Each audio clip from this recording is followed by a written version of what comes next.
Respected dignitaries and my dear colleagues, I, Dr. Supriya Kheur, will be presenting my paper titled Influence of Saliva Collection Method on the Detection of SARS-CoV-2 and IgG Antibodies in the Saliva today for the SALSI Symposium 2022.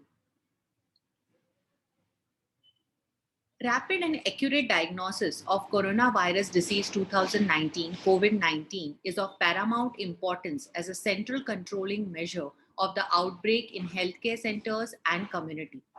Nasopharyngeal as well as oropharyngeal swabs are preferred for clinical diagnosis of SARS-CoV-2, but there are several inconveniences and disadvantages associated with nasopharyngeal swab. So, several studies have explored different biological fluids like saliva as a source for detection of SARS CoV 2. Salivary IgG levels have also been investigated as a surrogate measure of systemic immunity against SARS CoV 2. But there have been a lot of variation in the results that we have achieved by using saliva based diagnosis. And to understand these variations, we hypothesize that the method of saliva specimen collection might influence the sensitivity and concomitant SARS CoV 2 viral load. In this study, we report and compare the sensitivity and relative viral load between nasopharyngeal swab and saliva collected by four different methods: drooling, expectoration, gargling, and salivary swabs. In addition, we investigate the relative efficacy of salivary and blood IgG levels as a determinant of systemic immunity against SARS CoV 2. So this was a cross-sectional study which was aimed to find out the relative load of SARS-CoV-2 RNA in nasopharyngeal swabs and saliva. And the main differentiating factor over here was the collection method of saliva. We basically included patients who reported to the clinic with fever for the purpose of testing SARS-CoV-2 and also from the pool of admitted COVID-19 patients in D.Y. Patil Medical College and Hospital, Pune. The informed consent of all the patients was taken, and then the saliva and nasopharyngeal swabs were obtained. Nasopharyngeal swabs were taken as per the guidelines by Center of Disease Control and Prevention. Then the nasopharyngeal swabs were tested and checked for RT-PCR, and when they were positive, we collected saliva from those patients by using four different methods. So there was this gargle saliva method in which we instructed to take 3 ml of PBS in the oral cavity, gargle it for 10 seconds, and then it was collected in a sterile and leak-proof container. The other method was expectorated saliva. In this, the patient was asked to actually get the saliva out from the back of the throat, and it was collected in the falcon tubes containing viral transport media. The patient was allowed to expectorate saliva 2 to 3 times, as in cough out the saliva till 25 seconds. Then was unstimulated or drooling saliva, as in the patient was just asked to collect the saliva over a period of 3 minutes by the healthcare worker, in which the patient would tilt the head and just collect it passively. Then another method that was used was known as salivary swab. In this, the method, trained professionals were asked to, the patient was asked to open the mouth, and the trained professional actually took a swab basically from the buccal mucosa near the Stenson's duct. RT-PCR analysis was done, and all the samples were stored at -80 and processed within 24 hours. Results were expressed as cycle threshold or CT values. IgG antibody levels were also examined by using Arba-Lisa COVID-19 IgG kit as per manufacturer's instructions. Statistical analysis was done. There were two variables which were analyzed: categorical variables and continuous variables. Categorical variables were expressed as percentage, the percentage of saliva or CT values or SARS-CoV-2 positivity, and continuous variable were compared with Mann-Whitney U test. In the results, we found that the 28 persons, with the patients who were taken, 28 patients presented with symptoms such as fever, dry cough, difficulty in breathing, and chest pain. Of this, around 50% patients had comorbidities like diabetes, hypertension, chronic renal disease, or were immunocompromised.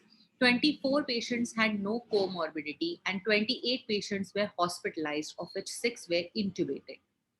This is the demographic data of all the patients that we had collected.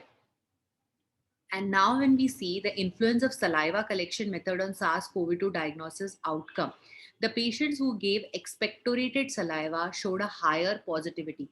Even when we see the sample collection method for positive and negative saliva, we found that in expectorated saliva, the positivity rate was much higher as compared to the other methods. Box plot for representing the CT values of SARS-CoV-2 in saliva and nasopharyngeal swab. It was detected by EG and RT-RPG. This was a difference in the median CT values of saliva collected by 4 different methods. We found where the CT values were low, that is, the viral content was high, saliva was showing positivity rate higher as compared to the nasopharyngeal swab. Now, here you see the difference between the absolute CT values of saliva collected by 4 different methods.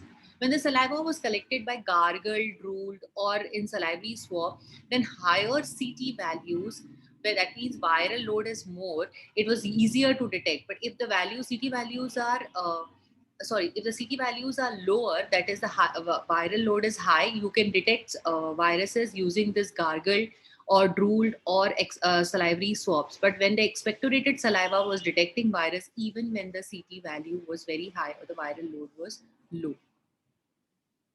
So this was the association between SARS-CoV-2 viral load and IgG levels in saliva and serum. And we found that salivary IgG index showed better association with viral load as compared to IgG levels in the serum. So, saliva possesses several advantages over nasopharyngeal swab as a clinical specimen for diagnosis of COVID-19 disease. But the sensitivity and relative SARS-CoV-2 viral load in saliva and nasopharyngeal swab can be influenced by the method of saliva specimen collection. So, our study revealed that expectorated saliva yielded better sensitivity among the 4 methods investigated. Also, the median viral load was relatively higher in saliva, although the difference was not statistically significant. Our study also confirmed that expectorated saliva exhibits better detection sensitivity, which can be attributed to the sufficient viral entry when you're taking expectorated saliva from the lower and upper respiratory tract. As we all know that whole saliva in the mouth is a mixture of glandular secretion, GCF, serum, expectorated airway surface liquid and mucus.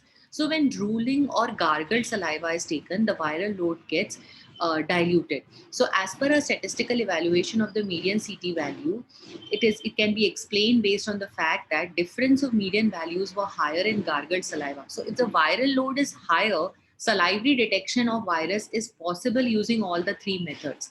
But if the viral load is low, then expectorated saliva gives us a better picture as compared to other methods of salivary collection. So drool saliva is convenient and relatively safe, but exhibited only 22.5% sensitivity. The salivary swab gave 18.1% and gargling was showing 0% sensitivity, whereas expectorated saliva showed 70% sensitivity. The very fact that saliva is a carrier of virus further emphasizes its role in disease transmission. So, though the important thing of keeping the mask for spreading the virus is still there, saliva is still contaminated, but the varying degree of sensitivity of detection of virus in saliva that we see is probably due to viral clearance that happens because of generation of antibody defense. Furthermore, the buildup of systemic immunity against SARS-CoV-2 also reduces the viral load in saliva. Taken together, these factors may limit the efficacy of saliva as a specimen for accurate diagnosis of COVID-19, especially if you're collecting saliva using drooling, salivary swab, and gargling methods of saliva collection. So, apart from RT-PCR based SARS-CoV-2 detection, salivary IgG has been reported as the antibody based diagnostic marker for COVID-19 disease. And our data unequivocally demonstrate a better association between salivary IgG levels and SARS-CoV-2 viral load. So, salivary levels of IgG can remain stable up to 105 days post onset of symptoms. So, this our data clearly demonstrate the inverse proportion of viral load with salivary IgG levels, advocating checking salivary IgG levels rather than serum IgG levels. So maybe saliva can be used more as a monitoring tool rather than diagnostic tool. So, based on this study, we hypothesize that oral cavity may not be a primary reservoir for virus proliferation. It is essentially the viral particle shedding into the oral cavity via respiratory pathways that leads to presence of saliva, a presence of virus particles in saliva. Though if we have to do it, I think expectorated salivary samples becomes an easy and efficient way. If you're collecting saliva only for diagnosis, then expectoration is a better method, but further studies are required to confirm these observations in larger clinical settings. To conclude, the key constituent in method is the method of saliva collection when saliva is used as a substitute for nasopharyngeal swab for COVID-19 detection. In this study, we aim to iron out the practical difficulties and challenges associated with influence of saliva collection on the outcome.